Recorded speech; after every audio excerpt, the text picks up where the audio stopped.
for joining me for this video on MLA formatting. In the last video I discussed MLA formatting in general. I went through it rather quickly, looking at a Prezi about MLA formatting, and hopefully that gave you a good overview. Now I'd like to look at the specifics of how to actually format an essay in MLA. So what I've done is gone into Word, and I've grabbed some information off of a blog that I will look at from time to time, and pasted that information into a document. I just open up a Word document and type a bunch of words onto the screen, and that's what we're looking at. Now I want to be careful to note to you Mac users that this is a Windows platform. This is not a MacBook. So you may be best served to go to my blog and watch a video from a Mac user who is familiar with either Pages or with Microsoft Word from a Mac format. I am using Windows, so please be aware of that.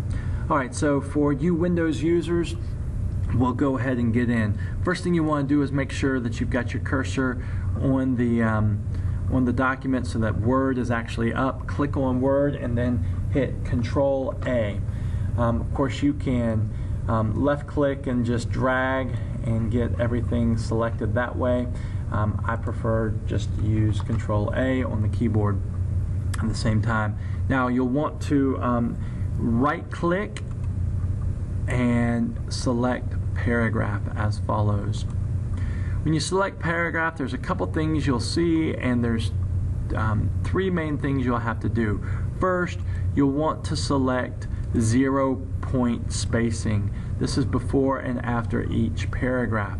The box does not need to be checked. Just leave the box empty if it's already checked for some reason, and then have 0 point for before and after.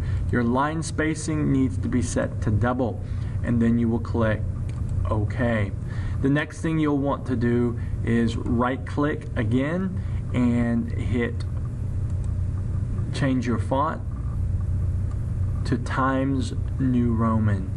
So you can just scroll through your list, LMNOP Times New Roman, and then be careful, you want it set to 12-point font. Alright, now the next thing you want to make sure of is that your page is, your margins are in the right place. Your margins should all be at 1 inch. So as we see here, we've got 1 inch margin, so that's good, and that's the standard. Now the next thing you'll want to do is take care to ensure that your header is correct. So if you will actually just left click twice in the area I was just in, the area at the top of the page, then your header will come up as you see on the page. You actually want to be careful to go to page number.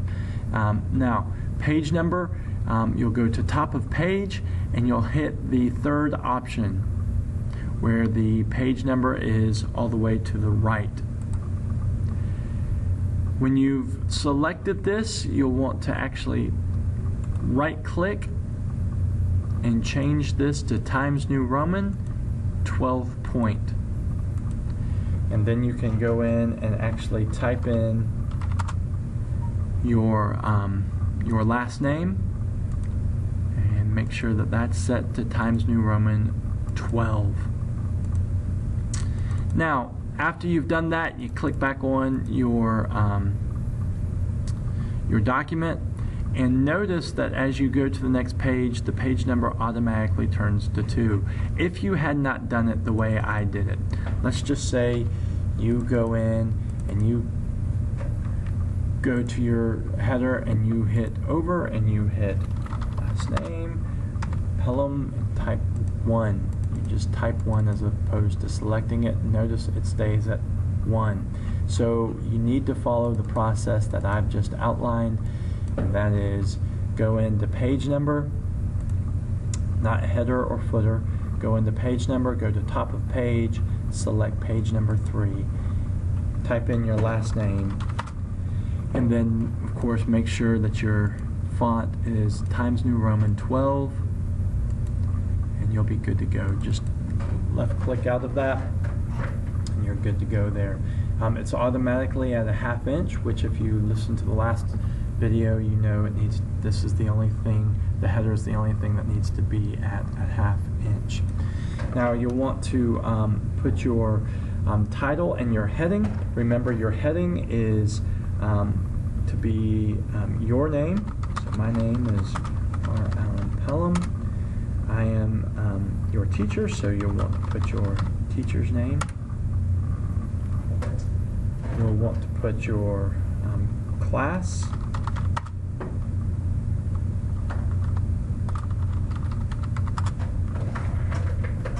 And finally, you'll want to put the date. Now remember that the date is going to be the day first,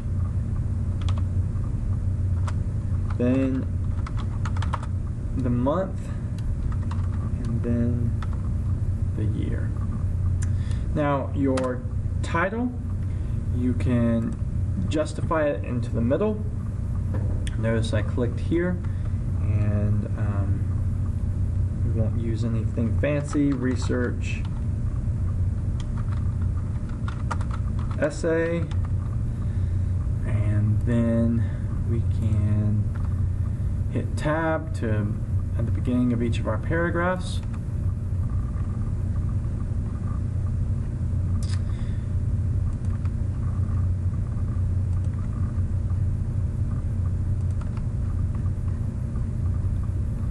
And then when we get to the end, we'll have page 4. We'll want to go down and make a new page for our works cited page. Go to the middle, type works cited, and go back. And for the works cited page, we put in our title. Let's say it was, I don't know, a book, in which case you would put, say that the author is me, Mr. Pelham.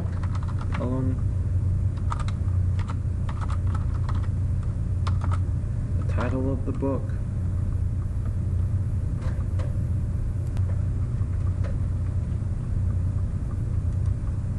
And your title needs to be in italics.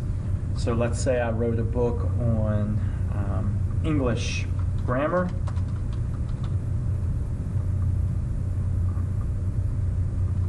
Period.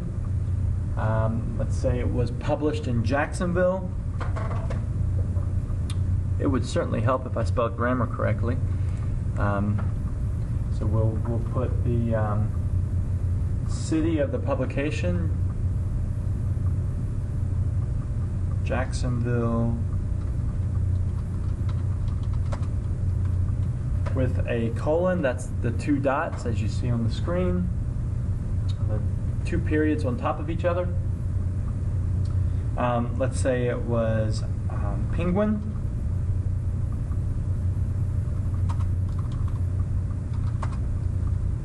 That was the publisher, and they published it in 2014.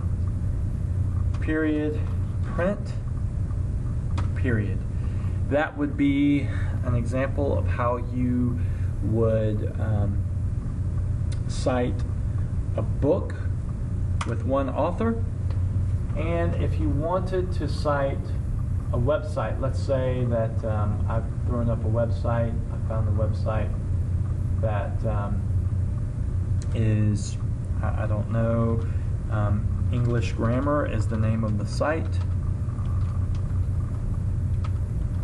It would be in quotation marks. I need to put a period between the last word and the last quotation mark. I'd give the name of the site, so maybe it's Grammar is Fun is the name of the site. Let's say the host of the site is Grammar Teachers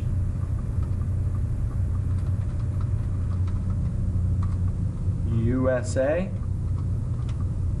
I don't think that's a real site. You would then put the day that it was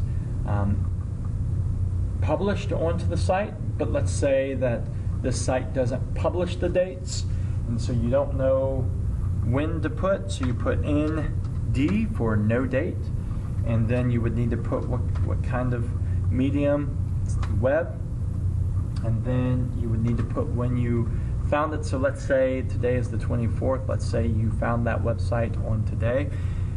So you would put 24.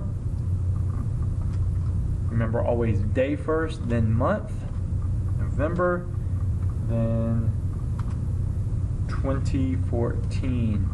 Now I'm going to go in and make this a little bit bigger, just so that we will actually go on to the next page. So grammar is fun. A guide for 7th graders who love grammar. And remember that this would need to be in hanging indentation. One way to do that is you could hit enter here and then tab, or if you don't want to do that, you could actually highlight it, right click, go to paragraph, and then choose special hanging, and it will do it automatically for you. We would need to arrange this in alphabetical order, so English comes before, E comes before P, so we would want to make sure it's English, then Pelham. These would be my two sources for this paper if this were my paper. And everywhere where I have a quotation, then I would need to put my source. So let's imagine that this is a quotation, and of course this is not my own work, but let's just imagine it is, and I would want to put here Pelham, and then you would know that that links up to the Pelham here. Or let's say that here this was quoted. I would want to put the quotation, and then I believe the first word of that website was English.